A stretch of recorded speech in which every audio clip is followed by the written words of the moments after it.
Three, two. Whoosh. Change in the House of Flies.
This is a good song.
These slightly slower tempo, big full sounding songs are really good. And that was case in point. Loved that. Absolutely loved that. Right, we're on to the final track now. This is the longest song on the album. 7.5 minutes. Pink Maggot.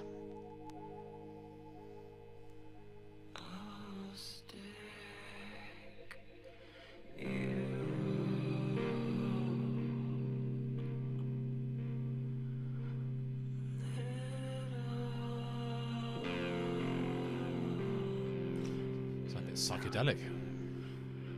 Take your oxygen.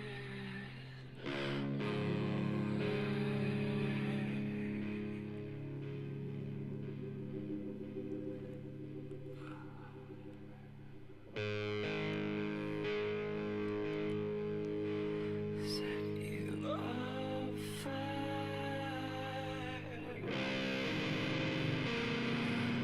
'Cause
What a track, eh? Wow. Still a little bit to go.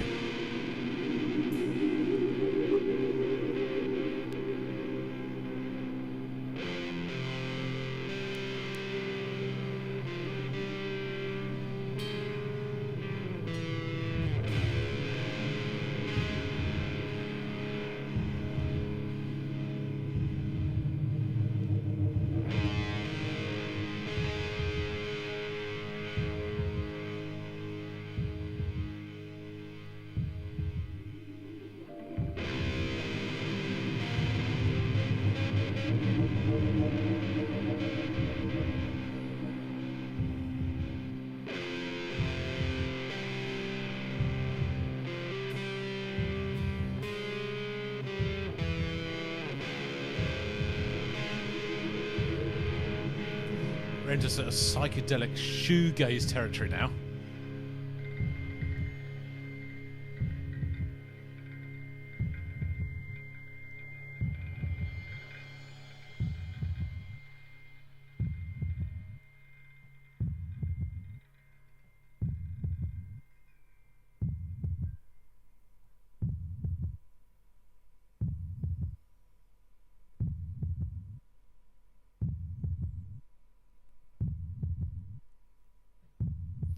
Ultrasound. Boom, boom, boom.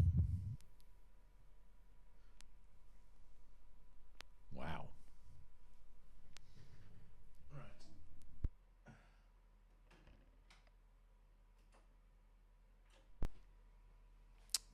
So there we have it. White Pony by Deftones. I have no idea what the title of the album refers to, White Pony, because there's no song White Pony, and it may be that I'm just sort of ignorant of some connotation to what that means. So if it means something very specific and I'm a bit stupid, then let me know quietly in a comment somewhere without sort of trying to embarrass me too much. But overall, it's a really, really enjoyable album. Really, really great. There are some moments on there that I wasn't so keen on. Career, which is the second track on side 3, I could have done without that. And Feticheria, or whatever it's called, Fightashira, whatever the name of the first track is. Again, that was kind of a bit sort of meh. But there were some big moments on there. The last side, Change in the House of the Flies and Pink Maggot, were sublime, absolutely sublime, as was Passenger. So those last 3 tracks were absolutely brilliant. I think I really, really liked the slower, just sort of bigger sounding. When it was fast and he was very, it was all good. I mean, sort of fast and aggressive is fine, and it's in its place, but it's not my sort of music. But when we had those sort of bigger, sort of slightly more contemplative, grandiose pieces, I really enjoyed those. And within the context and the confines of the album, they worked really, really well. And I guess you needed the other pieces as well as a sort of bit of a counterbalance to them. There was no sweeping big guitar solo anywhere on here. There was no sort of operatic vocaling, like there was no sort of Bruce Dickinson or sort of Ronnie James Dio type singing on here. It's not that sort of band. I get it. I absolutely get it. It's a complete departure from the metal that had come before, and it leans very heavily into, without sounding like, but on the foundations of bands like Nirvana and Pearl Jam and Soundgarden, you know, sort of some of the stuff from the sort of the early to mid 90s, which tried to sort of break away from that traditional metal sound without even being metal. I mean, it was just sort of a new sound, wasn't it? So I guess this is building on that heritage, with the introduction of keyboards and stuff in there, but without being sort of Dream Theater or Haken about it. So not with the squealing pig as they call it. A really, really, really deft. It's quite a cool, good name for the band. Deftones. So deft being short and concise. Tones kind of gets it. I will absolutely listen to this again. I really will. This will go back into the collection, and I'll be bringing it out again to listen to on more occasions. I will be listening to more Deftones as well. It's not going to be top of my playlist. It's not going to be the thing I want to listen to all the time. But you know what? Most stuff isn't. And variety absolutely is the spice of life. To sort of listen to new things and try new things out. I'm going to give this... I don't rate stuff. That's not fair because I'm not a critic. I don't know enough about music. For me, this is a sort of a solid... probably listen to 3 times a year, 3 times a year. And I'll be familiar with it. Sort of record. Absolutely... What else can I say? It's great. Thank you so much, everybody who's requested me to listen to some Deftones. Kind of got me motivated to go and do it, to get it, to have it. There we go. I hope you've enjoyed that. And I'll see you guys on the next video, whatever it is. It will not be Deftones. It will be something totally different. May not be vinyl. Who knows what it's going to be? I certainly don't. I have no plan. It just sort of kind of happens day by day. So anyway, there we go. Look, I'll see you guys on the next video whenever and whatever that is. And until then, this is Jim over and out.